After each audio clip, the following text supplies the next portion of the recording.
भारत की राजनीति में आज एक नाम सबसे बड़ा है, भारतीय जनता पार्टी। एक तरफ वो लोग हैं जो बीजेपी को भारत का भविष्य मानते हैं,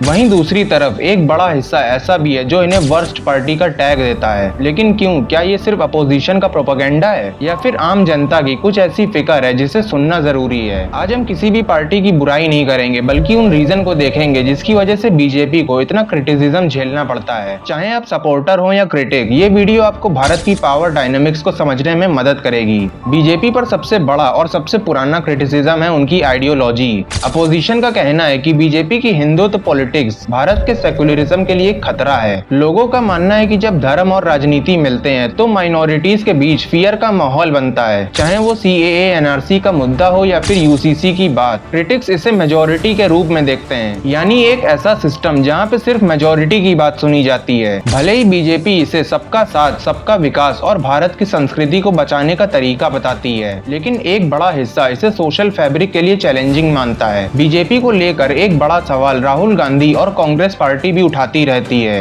उनका कहना है कि बीजेपी ने देश के अस्तित्व को बदल दिया है। राहुल गांधी अक्सर कहते हैं कि बीजेपी नफरत की दुकान चला रही है, जबकि वो प्यार की दुकान खोलना चाहते हैं। अपोजिशन का मानना है कि कांग्रेस के राज में सबको साथ लेकर चलने वाली सोच थी, जबकि बीजेपी ने सबको आपस में बांट दिया है। इसके साथ ही कांग्रेस ये भी कहती है कि बीजेपी ने देश के पुराने नेताओं और उनके योगदान को भुलाने की कोशिश भी की है। जो लोग कांग्रेस की सोच से जुड़ते हैं, उन्हें लगता है कि बीजेपी के आने से देश का जो भाईचारा था उसमें दरार आई है। भले ही बीजेपी इसे न्यू इंडिया कहती हो, लेकिन विरोध करने वाले लोगों के लिए ये पुराने भारत की खूबसूरती को खत्म करने जैसा है। दूसरा बड़ा रीजन है इंस्टीट्यूशंस और मीडिया कंट्रोल। अक्सर ये आरोप लगाया जाता है कि बीजेपी के राज में फ्रीडम ऑफ स्पीच खत्म हो रही है। जर्नलिस्ट और एक्टिविस्ट का कहना है कि सरकार के खिलाफ बोलने पर ईडी, सीबीआई या इनकम टैक्स के रेड होते हैं। इसे लोग डेमोक्रेटिक बैक स्लीजिंग कहते हैं। वर्ल्ड प्रेस फ्रीडम इंडेक्स में भारत की रैंक पर भी सवाल उठते हैं। क्रिटिक्स का कहना यह है कि जब काम अच्छा हो रहा है तो सवाल उठाने वाले लोगों से डर कैसा?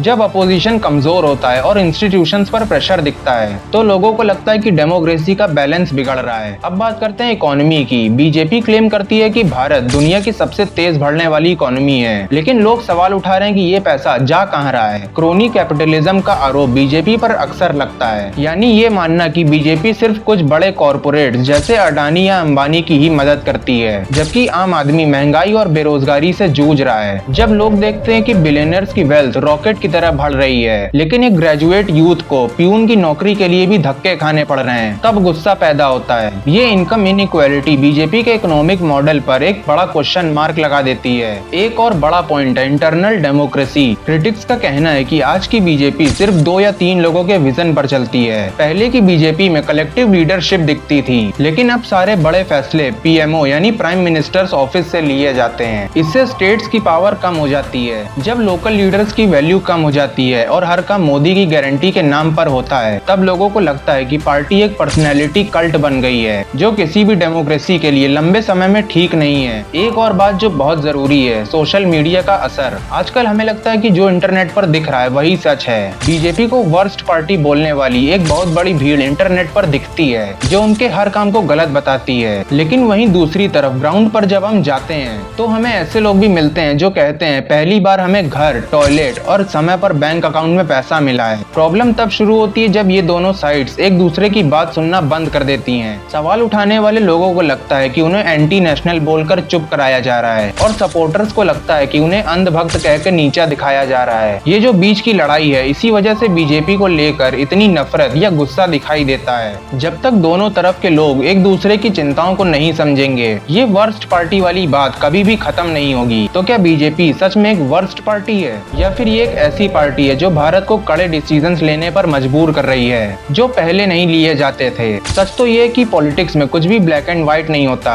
जो क्रिटिक्स के लिए फियर है, वही सपोर्टर्स के लिए नेशनल सिक्योरिटी है। जो क्रिटिसिज्म के लिए क्रोनी कैपिटलिज्म है, वही सपोर्टर्स के लिए इंफ्रास्ट्रक्चर ग्रोथ। एक जागरूक नागरिक होने के नाते हमें दोनों साइड्स को सुनना चाहिए, और सिर्फ प्रोपेगेंडा पर नहीं बल्कि परफॉर्मेंस पर फैसला लेना चाहिए। आपको क्या लगता है कि बीजेपी का सबसे बड़ा माइनस पॉइंट क्या है, या फिर आपको लगता है कि ये सारे आरोप बेबुनियाद हैं? कमेंट्स में बताओ। वीडियो अगर पसंद आई हो तो एक लाइक जरूर से करके जाना। चैनल को सब्सक्राइब कर दो और भी ऐसी वीडियोस के लिए। मिलते हैं अगली वीडियो में।